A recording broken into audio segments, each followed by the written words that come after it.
The HaOmer is very much about the move from dependence to independence. The word HaOmer itself refers to the grain offering that we would bring from Pesach to Shavuot. We find something interesting about grain in the Gemara in Rosh Hashanah, where it says, Hashem makes different decrees for different things at different times. He makes decrees about grain on Pesach, and decrees about specialized crops on Shavuot.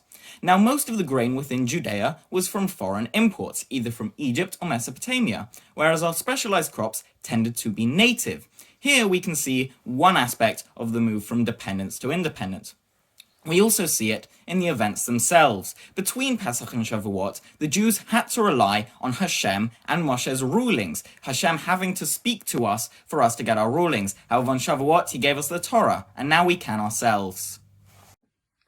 The Netivot Shalom discusses the connection between Sefirat and the HaOmer offering. Sefirat, counting, in the most basic sense, is the counting from the second day of Pesach in order to determine exactly when Shavuot is.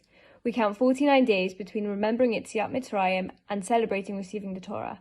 But what does this counting have to do with an HaOmer offering? Part of the explanation by the Netivot Shalom is that we know that there exists a relationship between the HaOmer offering and the Shnei Lechem brought on Shavuot, because they are both described as tenufa, waving. While the HaOmer offering is one of grain, which is animal food, the Shnei Lechem brought on Shavuot are bread, human food. This contrast represents the change we should aspire to achieve during Sefirat, growing from focusing on only materialistic things like animals do, to focusing on higher, more spiritual ideals. Shavuot, 2 days of devouring cheesecake and learning Torah. What is the real meaning behind this short, fun festival? Shavuot is used for eating milky food, learning Torah, and reading the Megillat Ruth. What is the meaning of the story of Ruth, and why do we read on Shavuot? According to the story of Ruth, she made a promise to her mother-in-law, "Where you go, I will go, and your God will be my God." Through this commitment with Ruth helps us to renew the Jewish people. This is the reason we read Ruth for Shavuot. Shavuot means weeks, and falls exactly 7 weeks after Pesach. Originally, we didn't spend Shavuot eating cheesecake, unfortunately. We'd harvest our field and focus on the commemoration and giving the Torah. This relates to the story of Ruth very well. Ruth accepted Judaism and covenant with God out of her own free will. On Shavuot, we should learn from Ruth, and we should renew our covenant with God.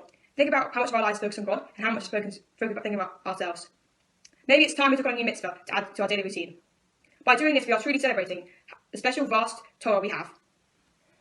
Rambam wrote a book called Sefer HaMitzvot, where he compiled a list of all the mitzvot. But in this list, he did not include Yeshiv HaOrot, which is living and dwelling in the land of Israel. However, the Ramban criticized this.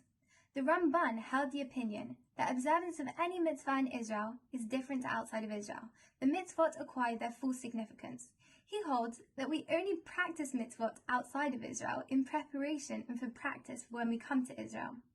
Tonight is Yom HaAtzmaut. We are celebrating 73 years of Israel's independence. We have merited, after centuries of exile, the land of Israel, and now almost any Jew from around the world has a right to go and live in Israel. Rav Kook teaches about the means of Israel, the means of the land, that the unique mitzvot stem from the holiness of the land. Wishing you a Chag Atzmaut Sameach. The Torah commands us in 2 places that each person should count the HaOmer, the days and the weeks from Pesach until Shavuot. But why are we commanded to specify the days and the weeks when we're counting the HaOmer? One answer is given by the Rambam in Maurer who explains that we count like a person who waits for the coming of the human being they love the most, and counts the days and hours waiting for them. This is the reason for the counting of the HaOmer from the day when Bnei Israel left Egypt till the day we received the Torah, which was the purpose and the end of their leaving Egypt, and so they would be ready to enter the land of Israel. According to the Rambam, we count the days from leaving Egypt until the receiving of the Torah, because the entire purpose of Yetziat Mitzrayim was to receive the Torah. So us too, when we count the HaOmer, can keep in mind our constant mitzvah of Zecher Yetziat Mitzrayim and prepare for our very own Matan Torah in a few weeks' time.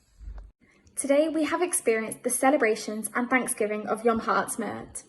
The word Atzmaut comes from the word Atzmi, which Google translates as myself. Yom HaAtzmaut, the day of myselfness, marks the day when Israel was declared an independent state.